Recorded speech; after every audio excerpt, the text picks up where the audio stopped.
Brought to you by Baidyanath chyawanprash. Baidyanath chyawanprash कमजोरी के छक्के छुड़ा दे। ये रेवड़ी कल्चर देश के विकास के लिए बहुत घातक है। अरे भाई, हम रेवड़ी बांट रहे, फिर तुम 5 केजी बढ़ाकर वोट लेने के लिए जो करे वो क्या करे, क्यों करे?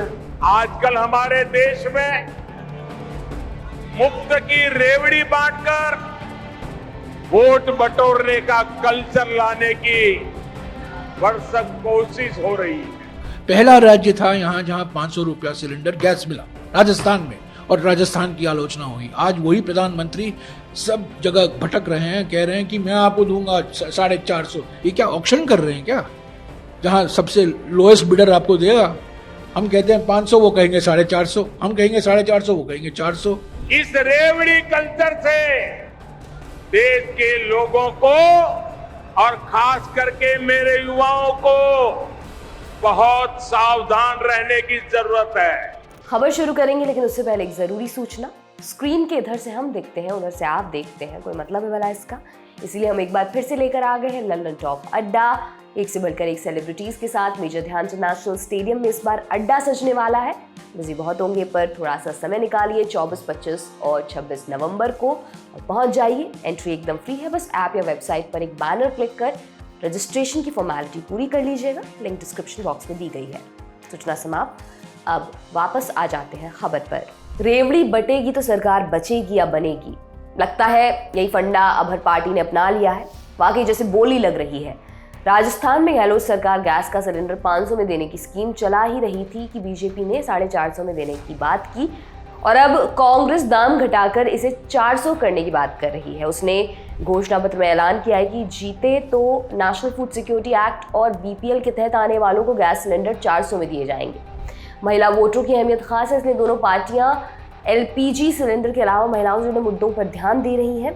जहां बीजेपी ने वादा किया था कि वो यूपी की तरह राजस्थान में एंटी रोमियो स्क्वाड बनाएगी, वहीं कांग्रेस ने सार्वजनिक जगहों पर सीसीटीवी लगाने और सिक्योरिटी गार्ड्स की तैनाती का वायदा कर दिया है। जहां कांग्रेस ने परिवार की महिला मुखिया को हर साल 10,000 देने का ऐलान किया है, तो बीजेपी लाडो प्रोत्साहन योजना के तहत गर्ल चाइल्ड को 2 लाख का सेविंग बॉन्ड देगी। दिलचस्प ये है कि बीजेपी और कांग्रेस दोनों ने ही पुलिस फोर्स में महिलाओं को 33% आरक्षण देने की बात कही है। कांग्रेस ने वादा किया है कि अगर वो सत्ता में वापस आती है तो राइट टू एजुकेशन में बदलाव कर 12वीं तक की पढ़ाई मुफ्त कर देगी। अभी 8वीं तक की पढ़ाई मुफ्त है। वहीं बीजेपी ने गरीब महिलाओं को केजी से पीजी तक मुफ्त शिक्षा देने की बात की है। हालांकि केजी से पीजी तक वाली बात राहुल गांधी ने छत्तीसगढ़ में पहले भी की थी, तो कॉपी करने के आरोप भी यहाँ पर लग रहे हैं। बीजेपी जहां गहलोत सरकार को आड़े हाथों ले रही, वहीं कांग्रेस का कहना है कि उसने 2018 में किए 95% वादे पूरे कर दिए हैं। लॉ एंड ऑर्डर की तरफ विशेष ध्यान, इंफ्रास्ट्रक्चर पर विशेष ध्यान, भारत सरकार की स्कीम्स पूरी की पूरी यहाँ पर लेटर और स्पिरिट में लागू हो, महिलाओं के सशक्त किया जा सकता है उसकी चिंता, किसान को मेन स्ट्रीम में कैसे लाया जा सकता है उसकी चिंता, और इसके साथ साथ युवाओं को रोजगार के साथ कैसे जोड़ा जा सकता है, इस बात को हम लोगों ने प्रतिलक्षित करने का प्रयास किया है। जो स्कीम हम कर रहे हैं उनको कंपटीशन करने के लिए कुछ ना कुछ दूसरा करते हैं, वही रिपीट कर रहे हैं। हमारे जो स्कीम्स है, 7 ये हो 10 पहले के हो, हमारे स्कीम के वो बार बार रिपीट करते हैं और देखते हैं इसमें वोट किससे मिलता है, तो उसको एक 50 रुपए बढ़ा देते हैं। जैसा बोली होती है कहीं भी मार्केट में, तो कोई अगर ऑक्शन में ठहरता है किसी चीज के लिए, कोई बोलता है कि एक भाई धान खरीदने का है, तो कोई बोलता है 500 रुपए, तो दूसरा बोलता है 501, 502, ऐसा आज मोदी गवर्नमेंट हम कर रहे हैं। ये देखकर उन्होंने भी 1 रुपए 2 रुपए कई चीजों में बढ़ा ले रहे।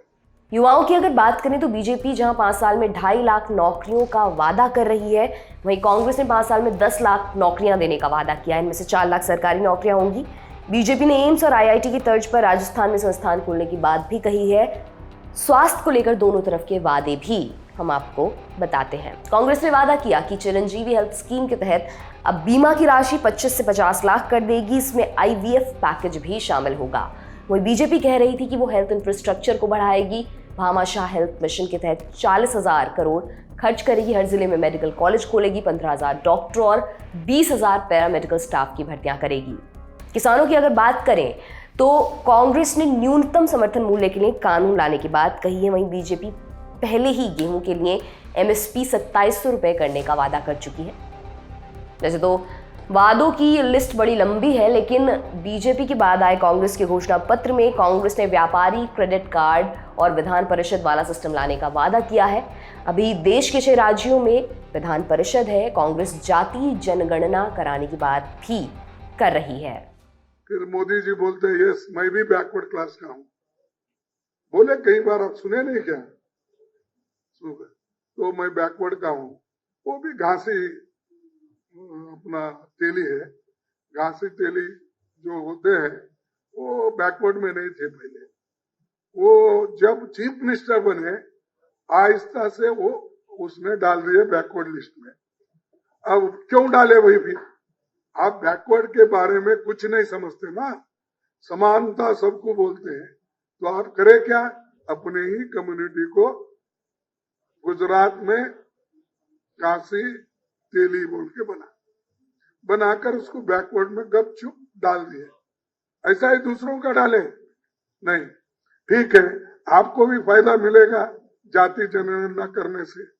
अशोक साहब उनको भी दे दो जरा, ये जाति जनगणना में अगर उनके लोग पीछे हैं तो।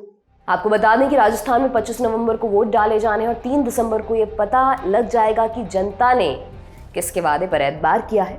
ये तमाम जानकारी आपके लिए लेकर आए थे हमारे साथी गौरव ताम्रकार। मैं हूं दिव्यांशी समराव। आप देखते रहिए दी लल्लन टॉप। बहुत बहुत शुक्रिया।